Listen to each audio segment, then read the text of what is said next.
እንኳን ደስ አላችሁ የሳምሰንግ ወዳጆች። ዛሬ በተዘገበው መረጃ መሰረት ሳምሰንግ አዲሱን S26 አልትራን ኦፊሻል አድርጓል። ይህንንም ስልክ በአጭሩ ኦቨርቪው እና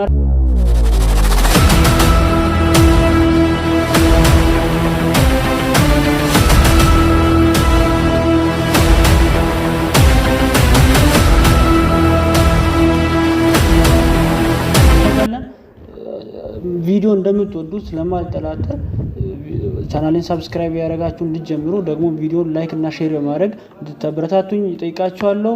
ወደ ቪዲዮ እንቀጥል።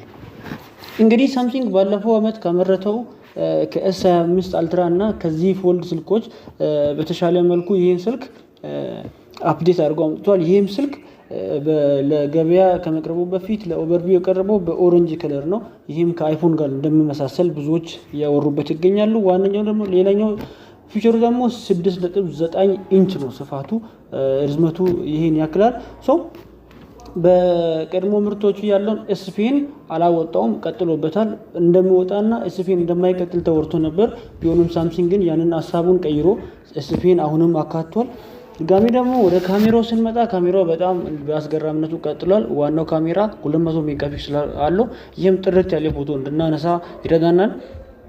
አልትራ ዋይዱ እንደ 25ቱም ሁሉ 50 ሜጋፒክስል ነው። ፔሪስኮፒክ ካሜራው ድጋሚ 50 ሜጋፒክስል ነው። ደግሞ 12 ሜጋፒክስል ቴሌስኮፒክ ካሜራ አለው። ሴልፊውም ደግሞ 12 ሜጋፒክስል በመሆኑ በካሜራ በኩል ይሄ ስልክ ምንም እንከን አይወጣለትም ማለት እንችላለን። በጣም አልትራ ዋይድ የሆኑ ፎቶዎችን ማንሳት በጣም ለዙሙም አሳማኝ የሆነ ስልክ ነው።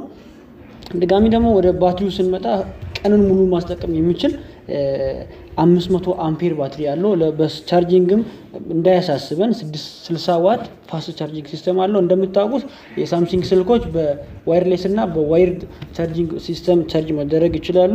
ራሙ ደግሞ 16 ጂቢ ራም ነው በትንሹ እና ስቶሬጅ በ128 አለ። በ1 ቴራባይት በ256 ጂቢ እንደፈለጋችሁት አለ። ግን ዝቅተኛው በራም 16 ጂቢ ነው። ብሉቱዝ ሲስተሙ ስናይ ብሉቱዝ ሲስተምን BT 6.1 ይህም በጣም ረጅሙ የብሉቱዝ ሰራውንዲንግ መያዝ የሚችል 6.1 ብሉቱዝ ሲስተም አካቷል።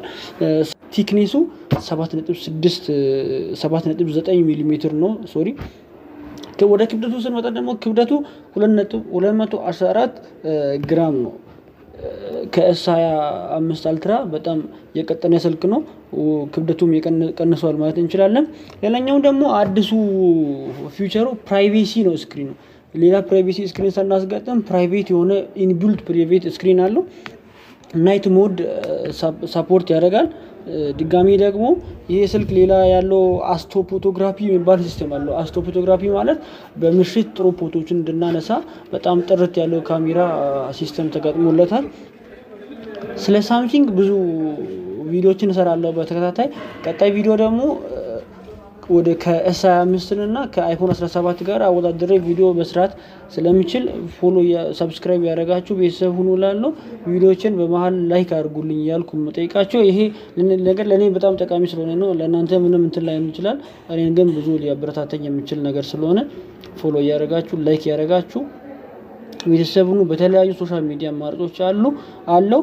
ስመለስ ወደ ጉዳያችን ስመለስ ሌላኛው ደግሞ አዲሱና እንግዳው ፊቸሩ ምንድነው ካላችሁኝ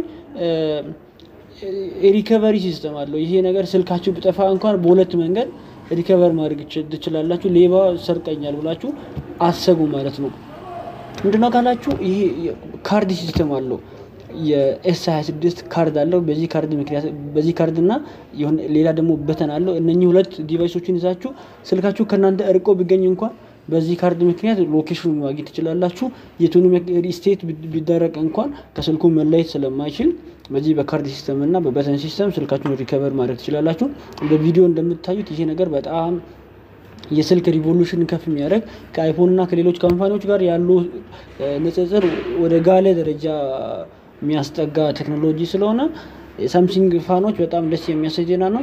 በቀጣይ ቪዲዮዎች ከአይፎን 17 ፕሮ ማክስ ጋር S26 አልትራን አወዳድሬ እመጣለሁ። እስከዛው ድረስ ቪዲዮን ላይክ ያደረጋችሁ ሼር አድርጋችሁ እንደተበረታቱኝ በጣም በትህትና ጠይቃለሁ። አንድ ሰብስክራይበር አንድ ላይክ ለእናንተ ምንም ላይሆን ይችላል። እኔን ግን በጣም ስለሚያበረታተኝ ፎሎ አድርጉኝ። በቲክቶክ ፎሎ አድርጉኝ። በቲክቶክ በዩቲዩብ ሰብስክራይብ ያደረጋችሁ ላይክ ያደረጋችሁ ተባበሩኝ። ወዳችኋለሁ።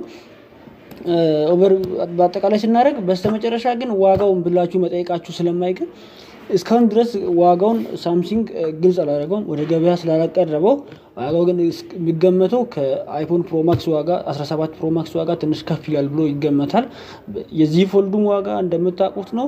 ይህ ስልክ ደግሞ ካለው ፊውቸር አንጻር በጣም ትልቅ ግምት እንደሚሰጠው ተጠብቋል። ሳምሰንግ ዋጋውን እንዳወጣ መረጃውን ማደርስላችሁ ይሆናል። ፎሎ ስለምታደርጉኝ፣ ሰብስክራይብ ስለምታደርጉኝ አመሰግናለሁ።